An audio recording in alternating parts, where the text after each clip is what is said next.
Joshua Page, you are the owner at JP Electric and Son. You are a TEDx speaker, the very first TEDx speaker we have had on the podcast. The trades saved your life, and now you want to pay it forward to the next generation. Welcome to the podcast. Thank you so much for having me. I really appreciate this opportunity. I'm honored and really humbled to even be on this stage and to have this opportunity to be with you. So thank you so much. Oh, no problem. I'm really excited to talk to you. So I'm going to kick off this podcast the way I do every single one, which is how did you get into the trades? Okay, so it was Friday night. My mom was dropping me off for football practice. It was my father's weekend, so he was going to pick me up after practice. Mom barely made it out of the parking lot because she was so nauseous on her way to the hospital. Mom got admitted into the hospital that night. My dad got a phone call the next morning. Yeah, we'll be right there. My dad rushed me to the hospital, and it was in that waiting room with the rest of my family, aunts, uncles, grandparents, that I found out my mom had a cancerous brain tumor. She was put into surgery, and I remember the nurse bringing me down to see her in the ICU, and the sounds of the shuffling of the nurses and doctors' feet, the beeping of the machines in the distance. And there's mom laying on a hospital bed with a big bandage wrapped around her head and wires all over the place. And I don't know if it was the smell of that hospital or just seeing my mom like that, but it made me sick to my stomach. And we would spend the next few months to almost a year going back and forth to that hospital for chemotherapy and radiation treatments. And I hated it there.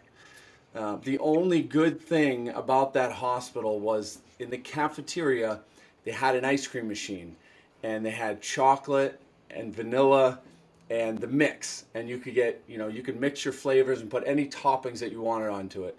That was the only good thing in that hospital. Now back home, in our living room, we had on the back wall was this big couch. And on the towards the front of the house was a window.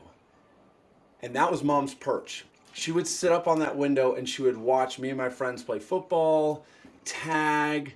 She would watch the cars go by. She would watch people walking their dogs. Like that was her spot. If you wanted to know where mom was, she was right there watching. She was so nosy. She would be watching everything on the front lawn. And eventually that couch was replaced by a hospital bed. The same hospital bed that I saw mom in that day in the ICU. And mom would get worse, and she was stuck to that hospital bed. And there came a time that my family made the decision that she couldn't take care of me anymore. So I went and lived with my dad. And a few months later, I was sleeping on the top bunk of my half-brother's bed. He was big into Barney, so he had Barney curtains and sheets and blankets. And early morning, my dad, all 6'2" of him, came into my room. He shook me awake and said, "Josh, wake up. Your mom died this morning." And I was 13 years old. I just lost my best friend, my mom, to cancer. And I was living in a house that I only visited every other weekend since I was like 2 years old. Me and my stepmother never got along. We just never saw eye to eye. And I stayed there for a few months until I decided I had it. I was going to run away. So that day, I put my mountain bike out on the side of the garage. And that night, I had a bedroom in the basement at that time, and there was a basement door. So I unlocked the basement door and I kept it that way. And I went to bed.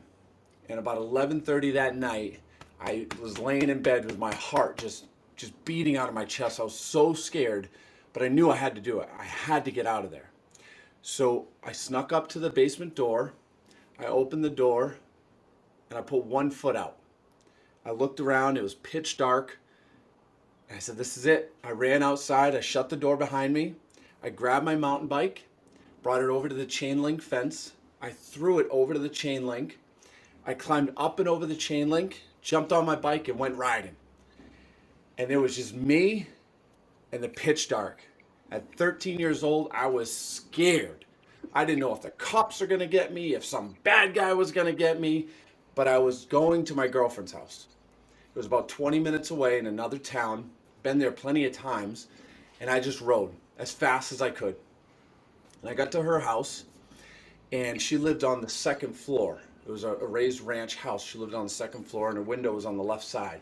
So I picked up some pebbles, and I threw it up at the window. Tink, tink, tink. And the light went on. I was like, yes.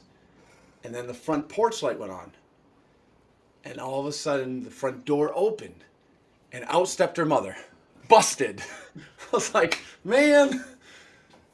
So I said, I'm not going back to my dad's. Call my aunt.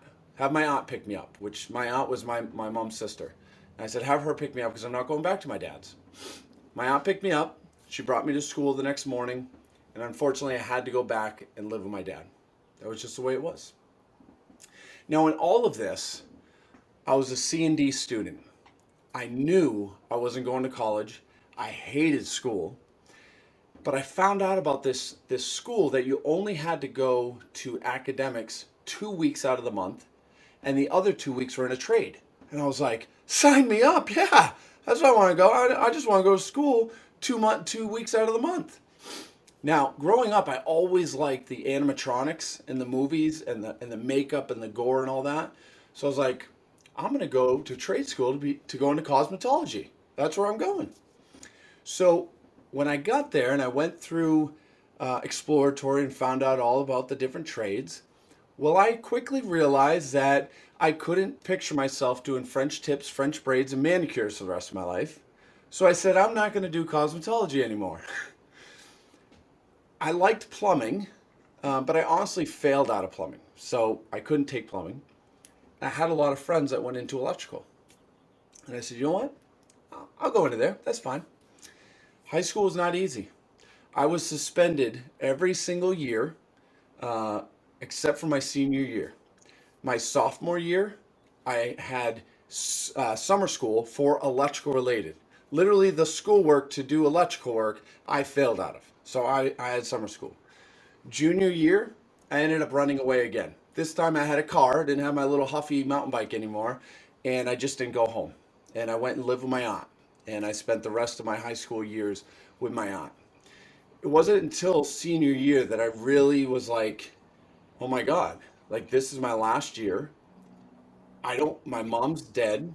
I don't talk to my dad, and I'm living in the breezeway of my aunt's house. I really need to smarten up and figure out my life. And I did. And I graduated high school and I started working for a big electrical contractor.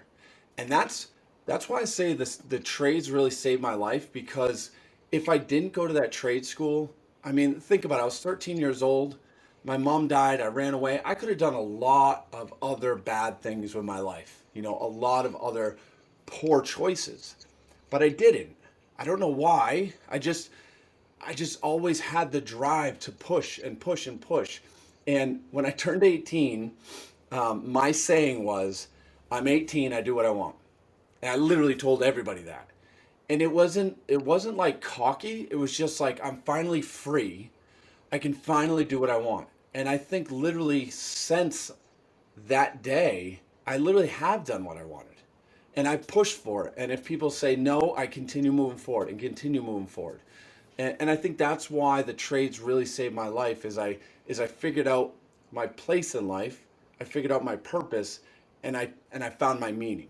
Right? If that makes any sense. No, it definitely does. And thank you for going into so much detail. My heart breaks for 13-year-old you. That must have been so difficult to go through. Oh, yeah, And again, just being able to find a trade and not get into other avenues that are common for kids who don't get along with their dads and have lost their mom prematurely. I mean, that's pretty incredible.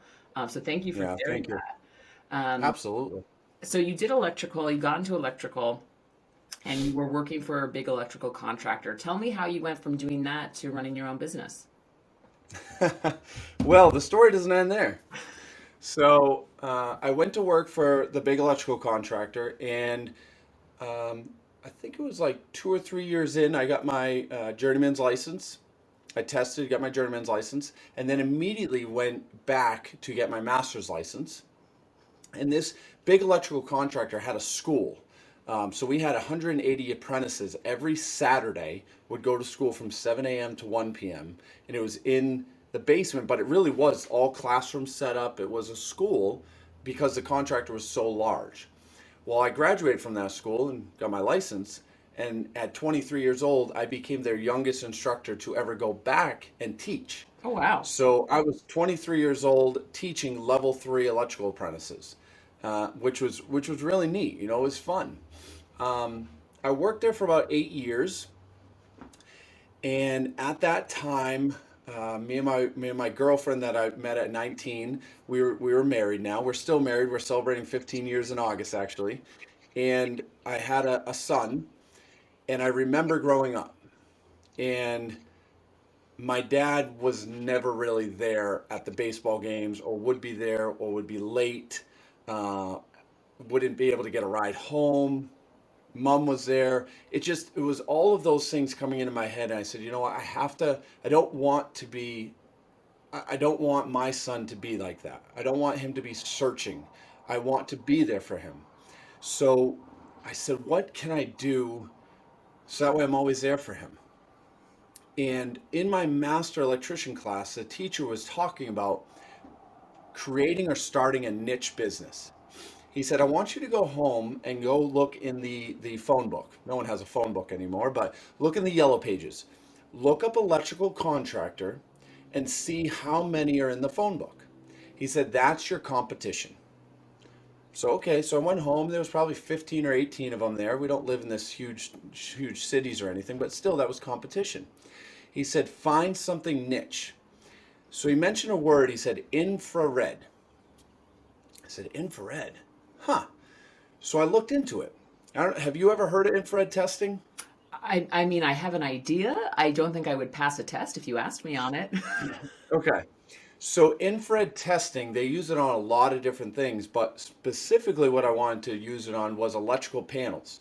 So it's a camera, and it detects heat signature.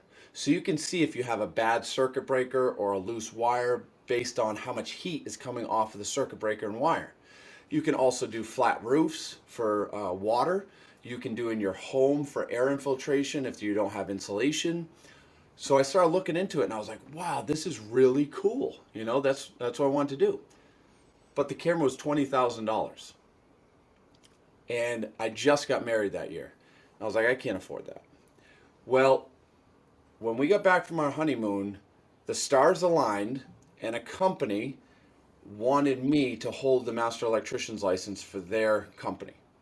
And in return, they would give me a 0% loan to buy the camera that I wanted. So in the same year that I got my master electrician's license, I married the love of my life. I started a business called Infrared High Tech Solutions, where I was doing infrared thermal imaging. And you can even use it on horses. I was trained in New Mexico on saddle fittings, hoof imbalance on horses. So the saddle fittings, for anyone who's listening that works with horses, you would literally put the saddle on the horse. You would scan the horse. You'd put the saddle on the horse, ride the horse around, take the saddle off, and then you could scan the back of the horse again. And any hot spots is going to be where it's irritating to the horse. Oh, wow. And you'd see that in the camera. So it's pretty neat.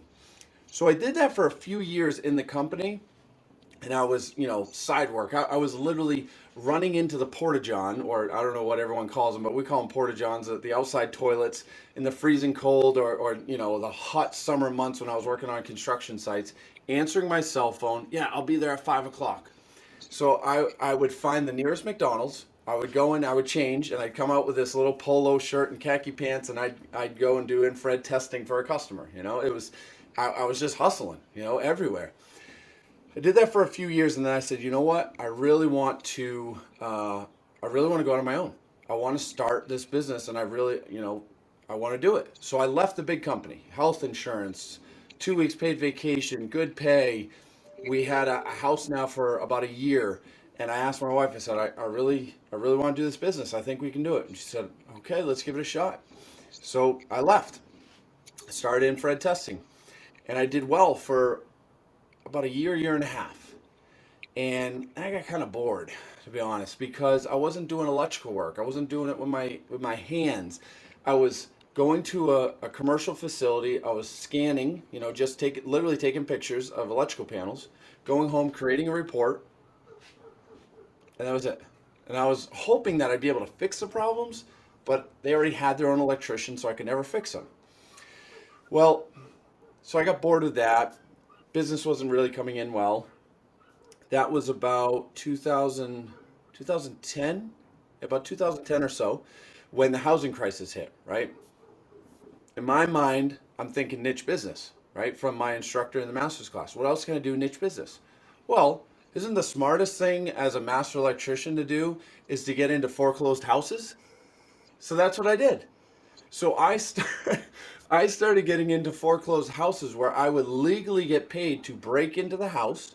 I would change the locks, board up the windows, throw away the trash, and with a Home Depot shop bucket, I would suck up 6-month-old diarrhea from the toilets. Ooh. I'd have to winterize the whole place, winterize toilets, sinks, clean out the fridge, and I'm telling you, you've never smelt anything more horrid in your life than a refrigerator with ground beef in it that hasn't been opened in 6 months. I will tell you that. So I hired an old friend of mine, and I said I need help, specifically because I got tired of doing the toilet thing. So I paid him an extra $20 for every toilet that he did, so I didn't do it. There was plenty of times that we were, around the corner of the house because we were losing our cookies. We just couldn't handle it. So about 6 months I did that. We did over 250 foreclosed houses. Again, And then I away woke from up one. electrical work. Sorry to interrupt, but I just want to. Oh yeah, Yeah. absolutely. Uh, and so about 6 months, 250 houses. And then I woke up one morning. I said, Josh, what are you doing? You're a master electrician. You're working on foreclosed houses. Like, what's going on? So I stopped that and did handyman work. I was putting up fences. I was dusting vents in people's houses. I was getting poison ivy every other day. And then that kind of slowed down. And I went to work for an electrical company. I said, you know what? I'm tired of it. I'm just going to go work for someone else. That lasted 2 months. 2 months later, we had this huge nor'easter snowstorm. It was around Halloween in 2011. And everyone lost power. And everyone was calling me. They're like, I need a portable generator. I need you to put wires back on my house.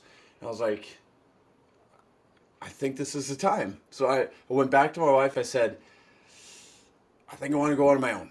But this time I want to be an electrician. I want to start my own electrical company. And she's like, okay, I support you. Let's go.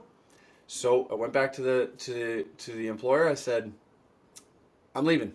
I'm going on my own. I'll see you later. And since 2011, it's, we celebrated 10 years last year, and we have grown a ton. But as I think back of everything that I've done, from foreclosures to, shop vacs to handyman services to infrared to everything, I feel like those are all stepping stones on this way to becoming an entrepreneur, a business owner, a leader, where I've got so much experience behind me. You can't tell me some things that I'm not going to know, or I haven't experienced, or I haven't done for myself. I've been in the trenches. I understand it. I've done it. Probably way more than most people have. Just diversified that background. So I hope that answers your question. No, it does. And it really highlights how, the path to success, whatever that means to you, is never a straight line, right? There's oftentimes a lot of detours that we go through. It's because sometimes even circuitous. And I'm glad that you ended up back in electrical and just using that incredible license you had at such a young age. So you mentioned that you hit a crazy amount of growth. I know you own a couple businesses actually, so I would love if you could just share your portfolio. Which businesses do you have? And especially the Yeah, electric company, I would love to know how many people you have there, just so the folks listening can get a sense of where you're at growth wise. yeah. So I started JP Electric and Son back in 2011. We built it up really rapidly. There was probably 12, 13 of us at the time, within probably like 2 years. And then in 2015, I heard of this company called Rural Electric in town, and the owner wanted to sell. And now this is a company in the trade school that I went to. They had a big banner up in the shop class, Rural Electric. So I'd always see it. I'd always see their vans. And when he said, "Oh, he wants to sell the business," I was like, maybe I could buy it. I don't know. Remember, I'm a C&D student. I wasn't the smartest. I had no clue. I bootstrapped everything. And I was like, you know what? Let me just have a conversation with him. So I called him up out of the blue. I don't know him. He doesn't know me. And I said, I hear that you're looking to sell your company. It was a 61-year-old company, great following. And he said, yes, but not to you. I'm talking with another contractor that's already purchasing it. That was a Friday. I said, okay, no problem. I hung the phone up. I thought about it all weekend long, and I never push the universe. I'm a firm believer in everything happens for a reason. No matter what it is out there, if you're having a bad day or a good day, there's always a reason. So I never try to push the universe. But there's something about that phone call that I said, I just have to make another call just to see if I can meet with him. So I called him on Monday. I said, I'm still interested. I just want to see if we can sit down and talk. He said, well, the other contractor actually backed out yesterday. I'll sit down with you at Dunkin' Donuts, but no promises. No problem. 3 hours later, he's given me a tour of his whole shop and said, before we move forward, I want you to meet with my wife. No problem. About a week later, I met with him and his wife, 2-hour conversation, 3 months of paperwork, and September 2015, I became the new owner of Rural Electric. And at that time, there were only three employees, but they had a huge following, right? So now we've got JP Electric and Rural Electric. And we moved into Rural Electric's shop. It was the next town over. We took everything from JP Electric and moved it into Rural Electric.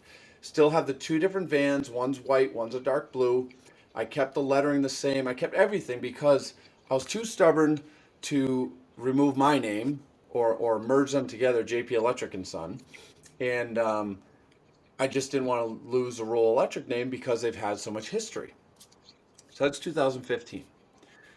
2017 rolls around and I get a phone call from another owner in a completely different town about 45 minutes away, closer towards Boston, and said, I hear that you are young, you're growing, you're ambitious, and you purchased another company.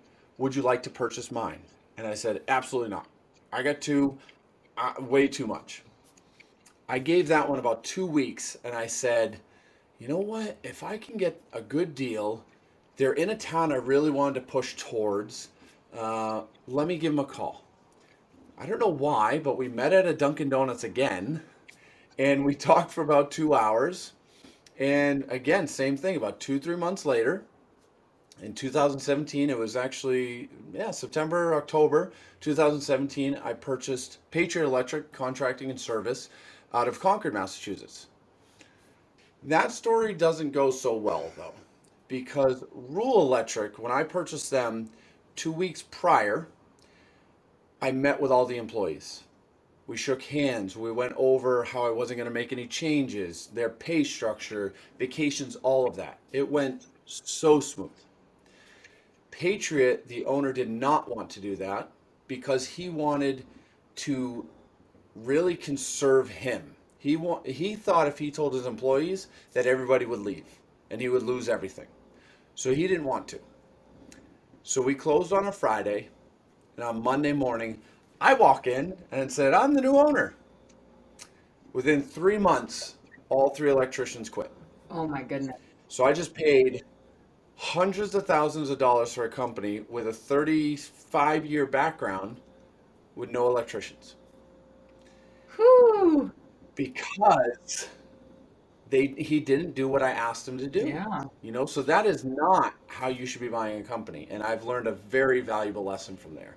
But even after that, they had an electrician there that was there for 20 years, making very good money, like 6 weeks paid vacation. Well, I didn't know it until about 3 months after he left, that for 2 years, he was asking the owner to purchase the business. And the owner kept telling him no. So then this guy steps in and he's like, are you serious? Oh wow. I've been asking for 2 years and then this guy steps in? I didn't find that out till afterwards. So I took it personal, very personal, especially spending all that money, but it really had nothing to do with me. It had everything to do with the previous owner. So here we are, 2022. We're still running with a few apprentices that have become licensed from that company. We still have the same client base, even more, and we're still running and operating three separate companies, three vans, websites, Facebooks. I'm sure a lot of people don't agree with me, but it's just the way that I have it for right now because I have so much history, especially in the Concord area. Everything is Patriot. Patriot Lock and Key, Patriot Plumbing, Patriot Electric. It's everything to do with Patriot because of the history of Concord, Massachusetts. So it's tough. It's three phones, three names, three business cards, three shirts. I've got this one, and then I had to put them on here.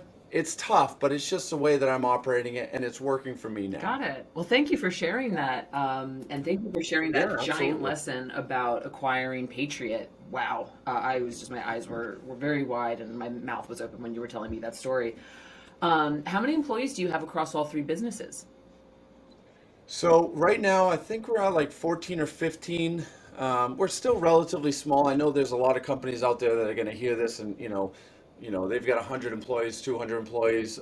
We're still relatively small, and just like the rest of the country, it's tough to find any help, never mind good Yeah. help, right? So it's very, very tough. So we try to take care of our employees, our office staff as best as possible, give them a wide range of different jobs, whether it's commercial, residential, generators, just try to do everything we can to make them happy and to take care of our customers. You actually just gave me a perfect segue into one of the main things I want to talk to you about, which is the topic of your TEDx talk, which is all about making the trades cool again, for lack of a better paraphrase. Can you tell me Yeah. how you started in this crazy journey of going through different types of industries, different types of work? When did you start going to high schools and talking with high school students about the value the trades can offer their lives? Because it sounds like it's made a pretty incredible impact on your life personally and then just on these high schoolers in general. So talk to me a little bit about that. Yeah, ooh, I just got chills when you were saying that. I think it was probably like 5 years ago. I think somebody just asked me if they would come in for a community day, for the career day, and I was like, you know what? Yeah, I'll go in there and speak about being an electrician. But I did the opposite.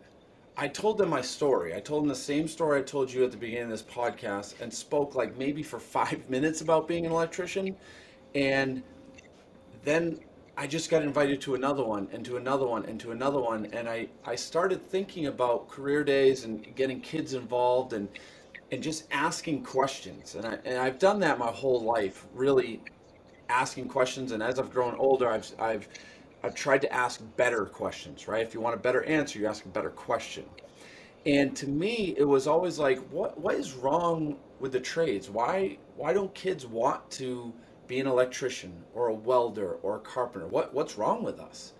And I always felt like we had the stigma that, oh, I don't want to do that because I don't want dirty hands, or that guy's got dirt underneath his fingernails, or the plumber with the whole butt crack hanging out, or all these guys are dirty and they smell, and it's like, where does that even come from?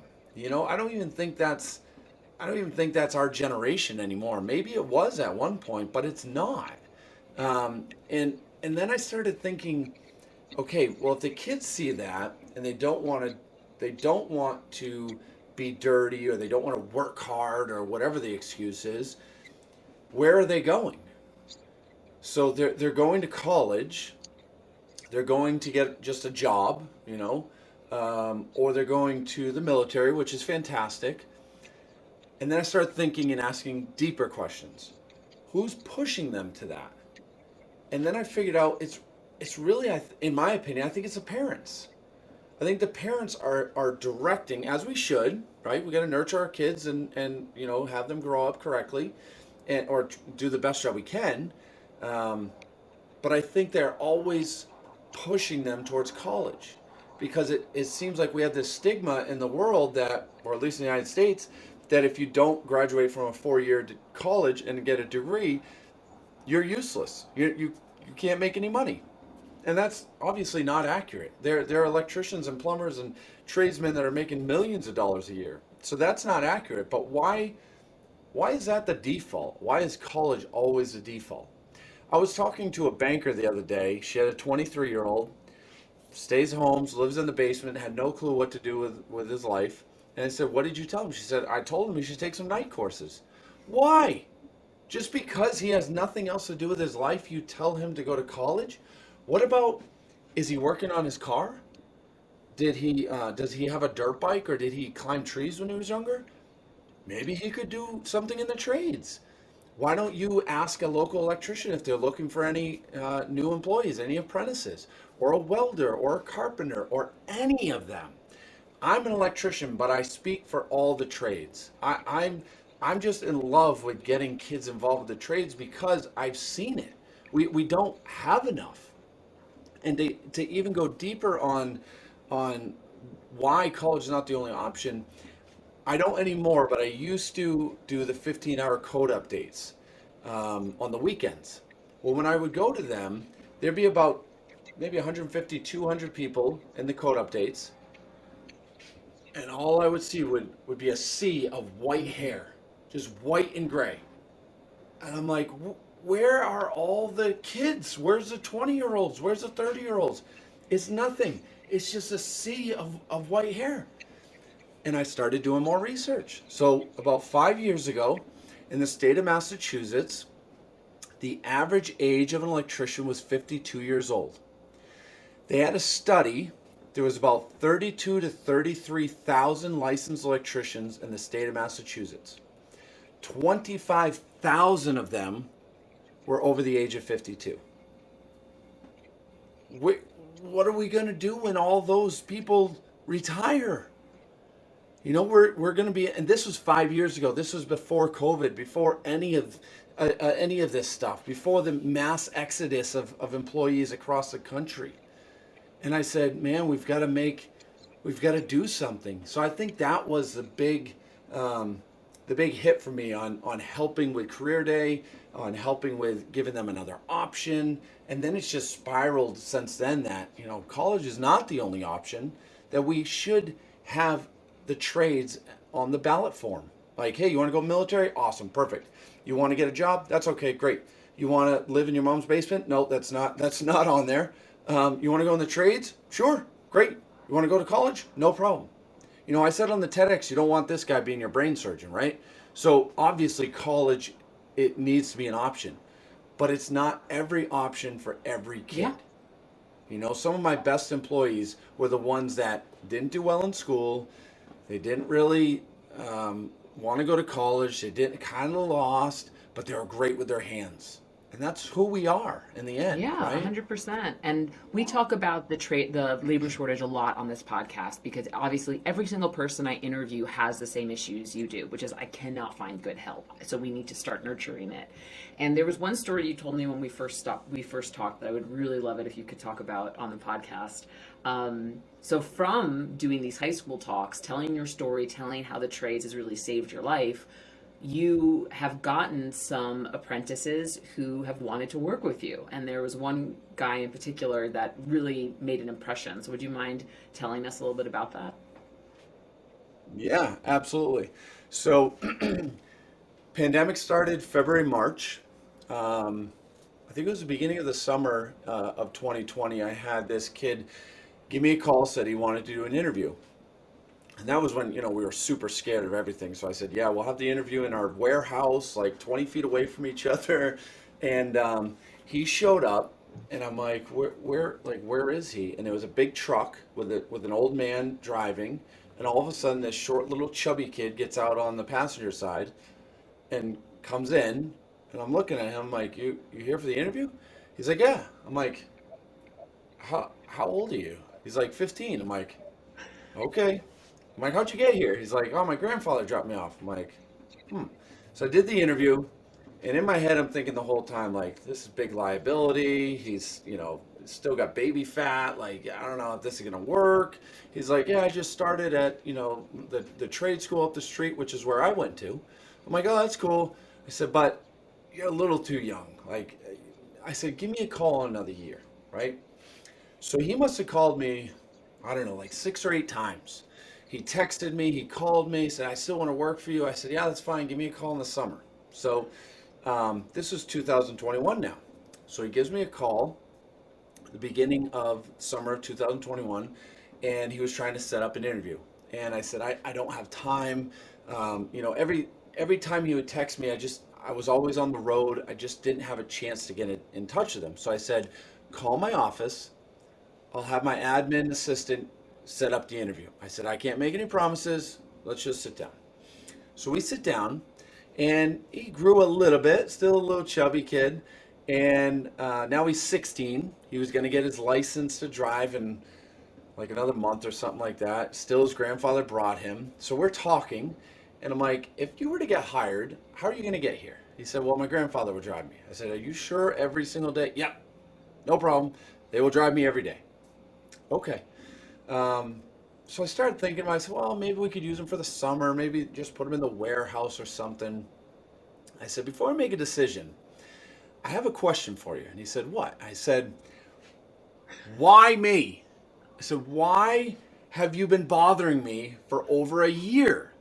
I said, you've texted me, you've called me. There's plenty of other companies in the area. You live 25 minutes from this office. Why me? And he said, to be honest with you, when I was in 8th grade at the high school, you came in and gave a career day speech. And he said, you told your story, and I grew up the same way as you, and I didn't like school, and I knew I wanted to do something different. And when I went home, I told my mom and dad that I wanted to be an electrician. He said, that's why I want to work for you. I'm like, oh my God. I'm like crying, and I'm like, you're hired. Like, come on board, you know? So it was in that exact moment, I was like, I think you're on to something, Josh. Like, no matter what is going on in life, if I can take these small opportunities to change a child's life, the next generation's life, get them involved with being an electrician or the trades. And let me remind you, I had 30 minutes to speak to them. 25 of them was about my story. 5 minutes was, you need this many hours to be an electrician. This is a linesman supplier. It was 5 minutes on the actual profession. But it was my story that inspired him to get into the trades.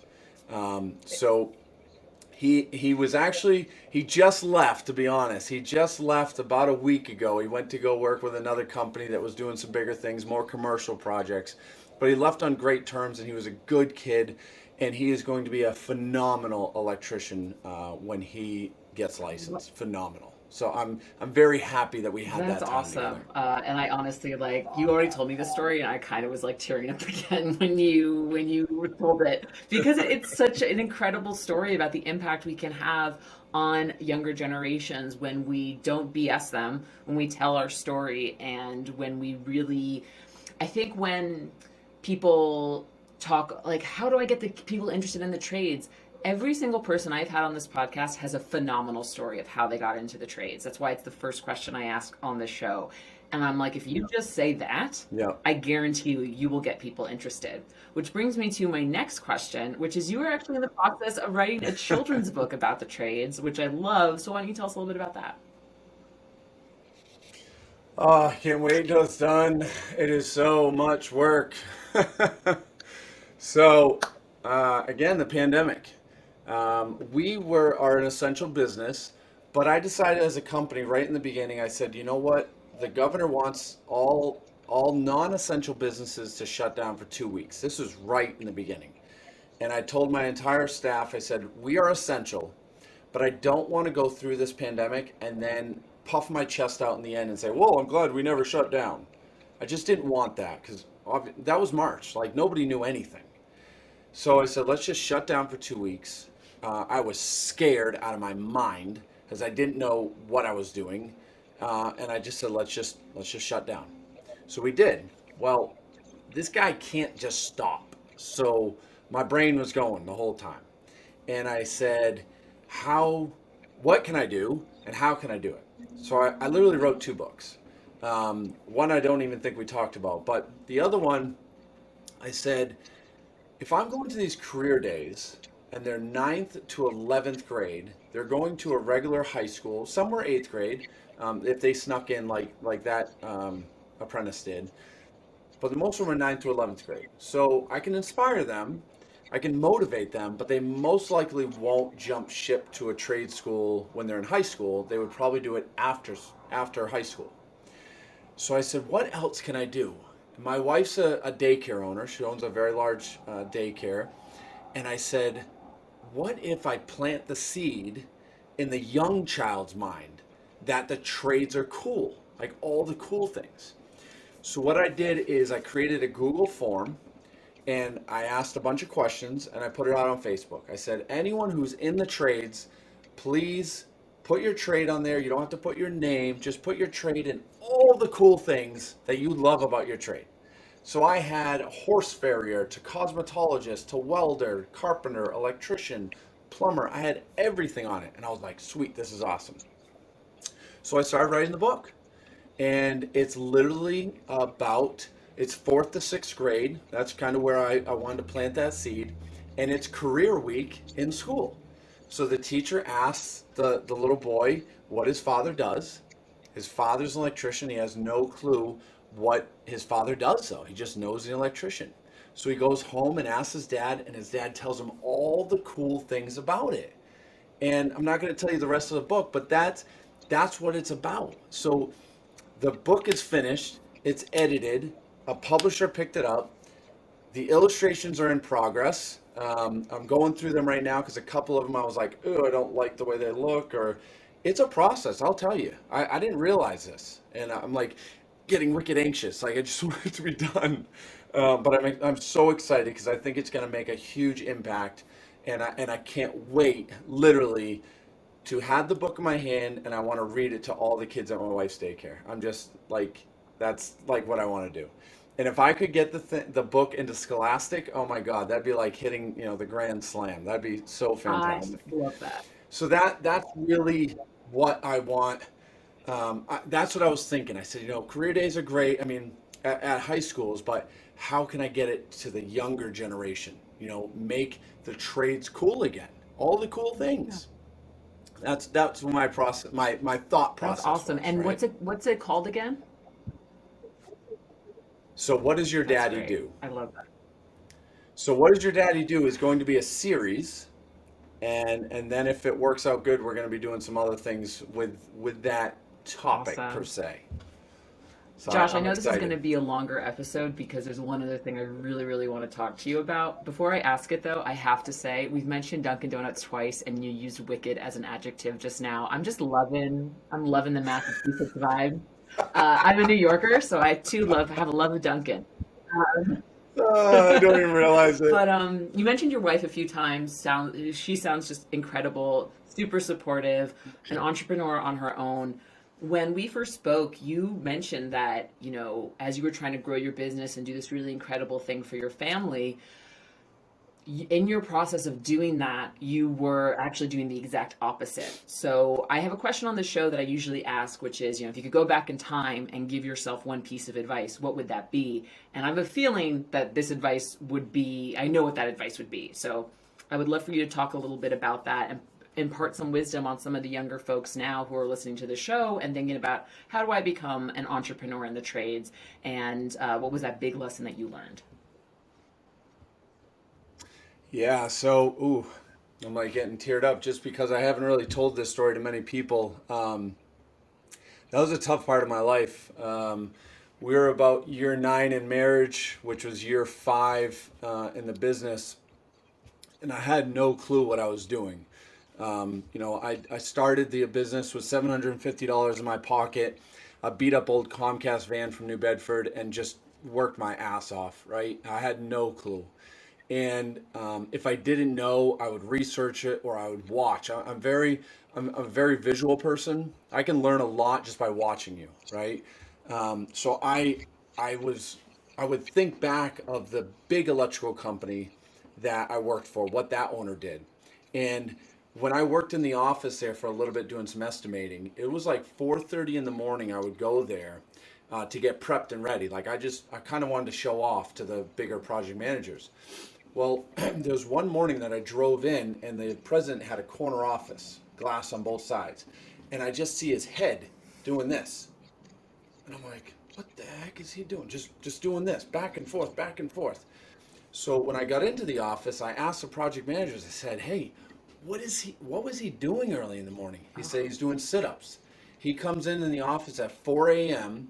He drives to the office, he drives his car into the office, then he runs from the office, from his car to the office because he has a car phone, he didn't have a cell phone. So if somebody called him between the car to the office, he wouldn't be able to answer it. True story. So he had the car phone, he didn't have a cell phone. He would run to the office. Once he got in the office and someone called him, he'd be in his office, in the building, and they could page him at that early in the morning.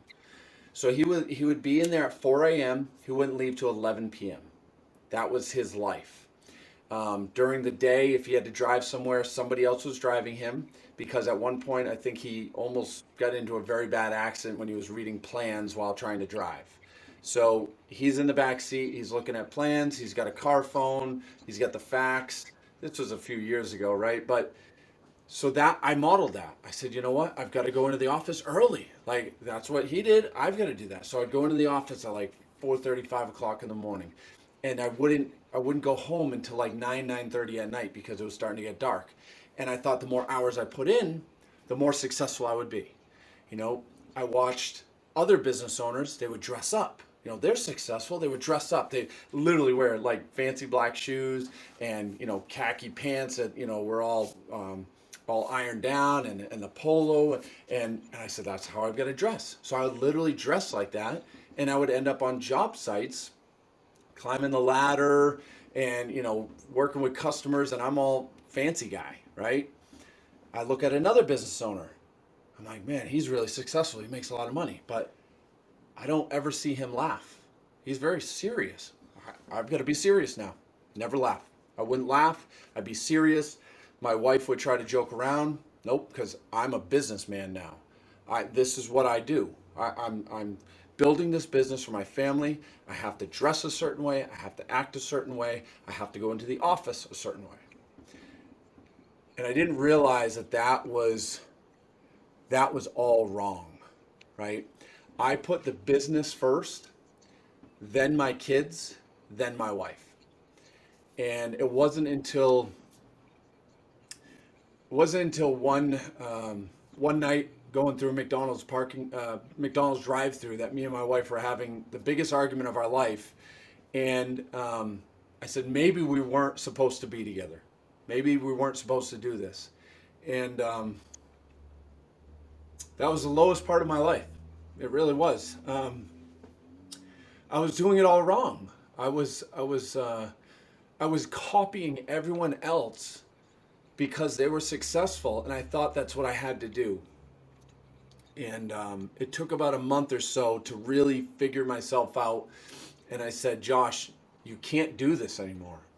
You're doing all of this for your family, doing everything, working so hard for the people you love, but you're literally going to lose everything you love because you're working so hard.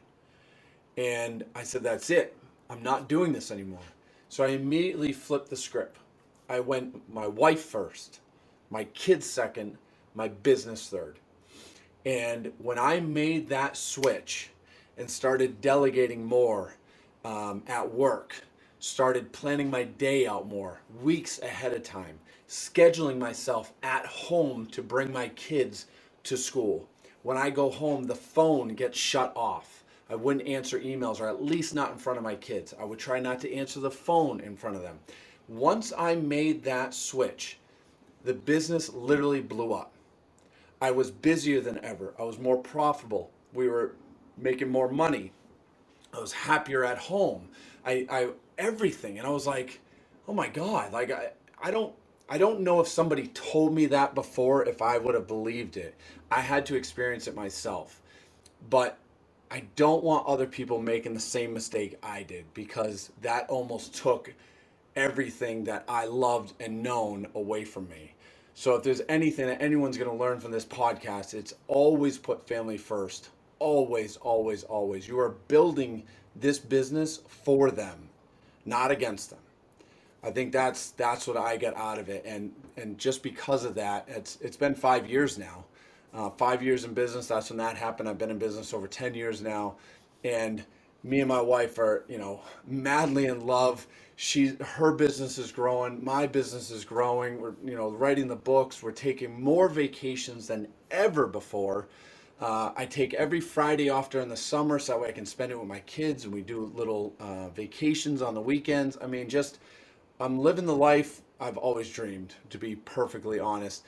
And not that I wanted it to happen, but I'm very grateful that that argument in that McDonald's drive-through happened, because it flipped my entire world for me on purpose, right? I told you before, I don't push the universe. Everything happens for a reason. And at that point, I was stuck in the suck. But I'm glad it happened, because I wouldn't be who I am today if that Thank didn't you so happen. much, Josh, and thank you for being so vulnerable with that story. The reason I wanted you to tell it is because I've heard this talked about before, but not as directly as you've done it, which is a lot of people, when they become owners in the trades, they do what they see other people doing, and they emulate who they want to be. And I think your story speaks to that's not necessarily the right way to do it. And you have to figure out your individual priorities and what's going to work for you.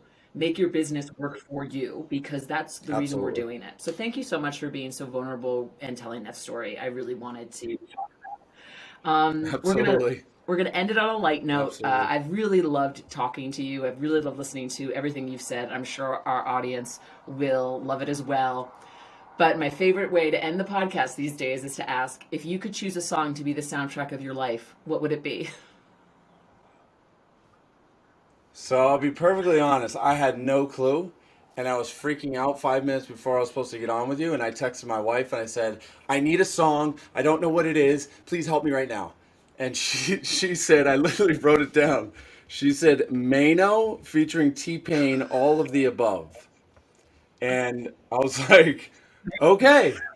So if you want to listen to that, I guess that'd be What's your that'd wife's be name? that'd be me. Lindsay.